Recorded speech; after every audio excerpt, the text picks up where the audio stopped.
There are few things I associate with Slovakia more than potatoes. I don't think I'm exaggerating when I say that they are the beating heart of the country, the foundation of its resilience. What could be more warming on a cold day, more filling on an empty stomach? What could be more reliable than the humble potato? The national dish is brinzové halušky, potato dumplings with sheep cheese, and the national vegetable is surely the potato, the bandurka, the gruľa, the gruľa, the švábka, the krumpeľ, or maybe it's cabbage. Well, but this isn't really about potatoes. It's about belonging, about a single word that can tell people where you're from, and why we should appreciate these words while we still can. And if you stick with me right till the end, I'll even tell you a Slovak joke.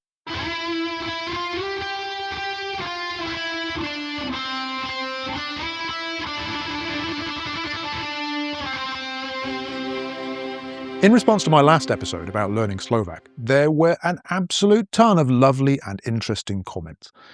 Two things came up again and again. First, it seems that living in the east of Slovakia has influenced how I stress my words. We'll come back to that later.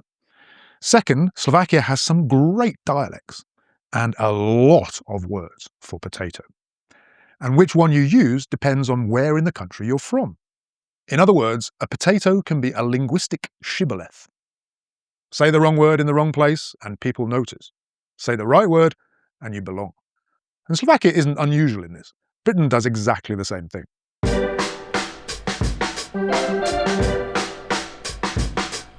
Take something as simple as a bun, or zemla in Slovak.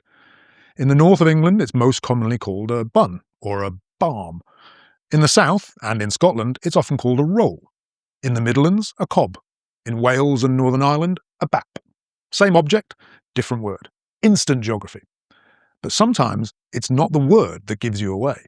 It's the sound. I grew up just about here. When I went to Oxford, my new southern friends struggled to understand my northern vowels.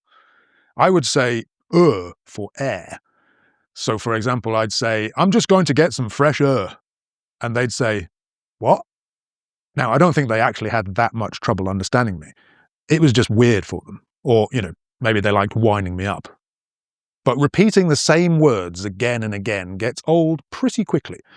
And gradually I lost most of my northern vowels and started speaking more posh. Butter instead of butter. Bear instead of burr. Though I did at least retain the northern bath and castle.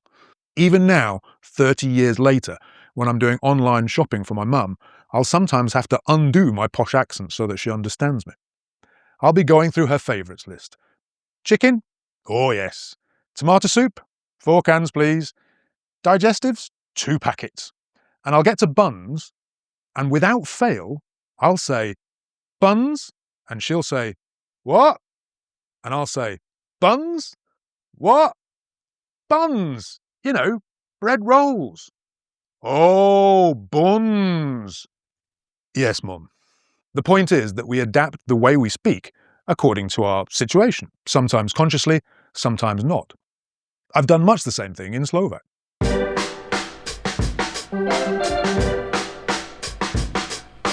I was reminded more than once in the comments that in standard Slovak, word stress always falls on the first syllable.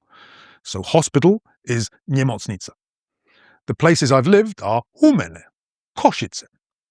Now, consciously, I know this, but in the East, where I've spent most of my time, there's often additional stress on the penultimate syllable. So, NEmocnica, Humenné, Košice. So it seems my Slovak accent has become a mutant hybrid of standard Slovak, východňarský and slightly posh English. Whether it's bun or roll, burr or bear, NEmocnica or nemocnica, language quietly tells the world who we are and where we're from. If a native Slovak says, "Tote bandurky sú bars dobre, ne?" you can be pretty sure that they come from the East. Which brings us back to the potato itself, because the words are a map and a history book.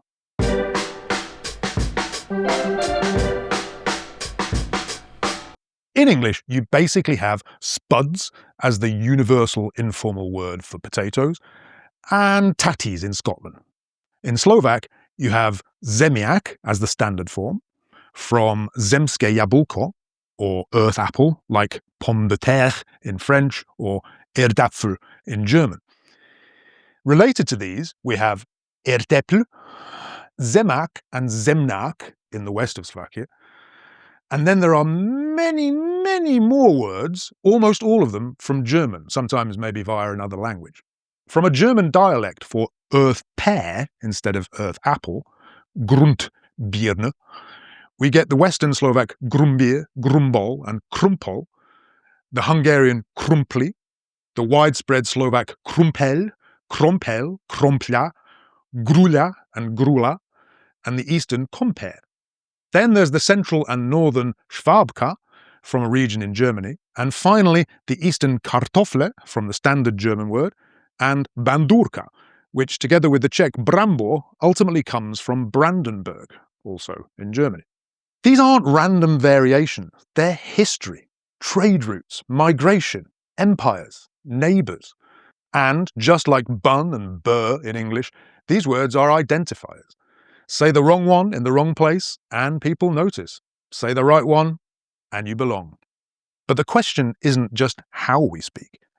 Sometimes it's whether we're allowed to.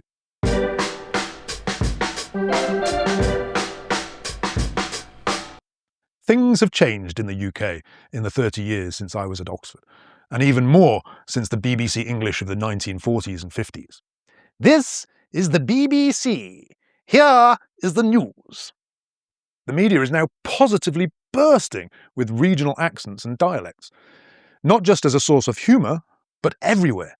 Adverts, documentaries, drama, even the news. From the Birmingham of Peaky Blinders, we'll handle this the Birmingham way, to the Cockney of EastEnders. Hello, Treacle. From the Scouse of Jim Royle, are you having that, Dave? To the Glaswegian of Taggart. To Canada, you dunderhead. There's been a conscious push towards inclusion and diversity, and regional accents and dialects have benefited enormously from it.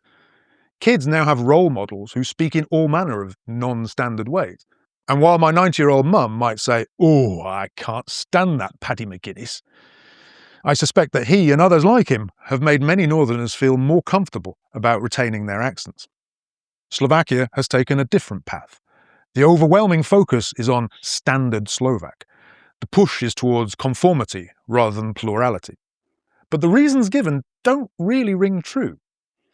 People won't understand if we put dialects on TV. And yet they manage perfectly well with films in Czech, a language that is at least as different from standard Slovak as most of the dialects. But dialects are not grammatically correct. Well, they have their own grammar, which is internally consistent. It's not standard Slovak, but it's not chaos, and it's not incorrect.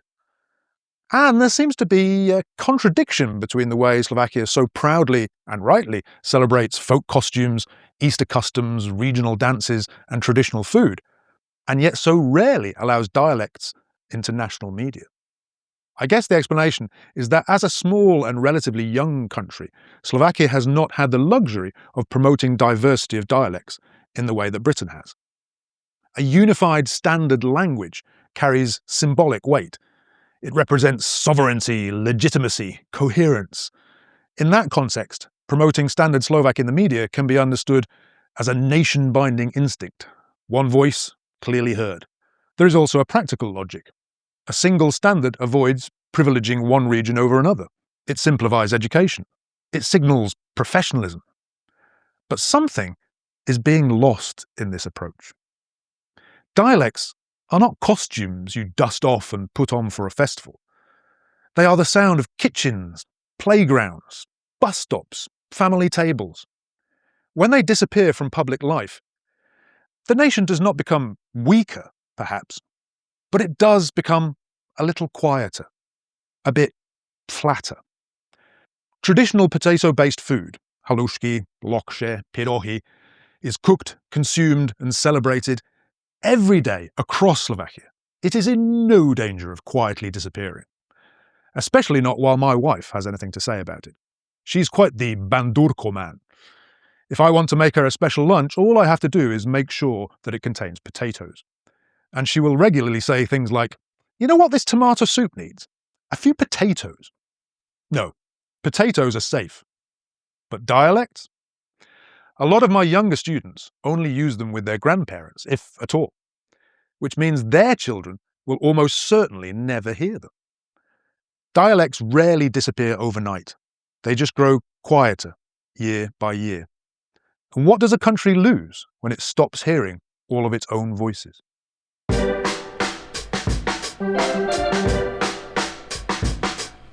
So, when is a potato not a potato? When it's a bandurka, when it's a regional shibboleth, when it's a small piece of linguistic diversity that tells the world who you are. I can't imagine Slovakia without potatoes, and I don't want to imagine it without its dialects. What do you call potatoes where you grew up? What's your favourite bit of dialect? Is standardisation protection or loss? And what is your favourite Slovak potato dish? Let me know in the comments. I'll be reading with my phone in one hand and a plate of francouzské zemiaky in the other. And if you've made it this far, you definitely deserve the joke I promised you earlier. Here you go. How many letters are there in the Slovak word for frog? 4. Žaba. And how many letters are there in that word in Bratislava? 6. Žaba, ne? And in Humenné? 8. Ta žaba, ne? I'm James Blore, this has been the Blorecast, and I'll see you again soon. Bye-bye.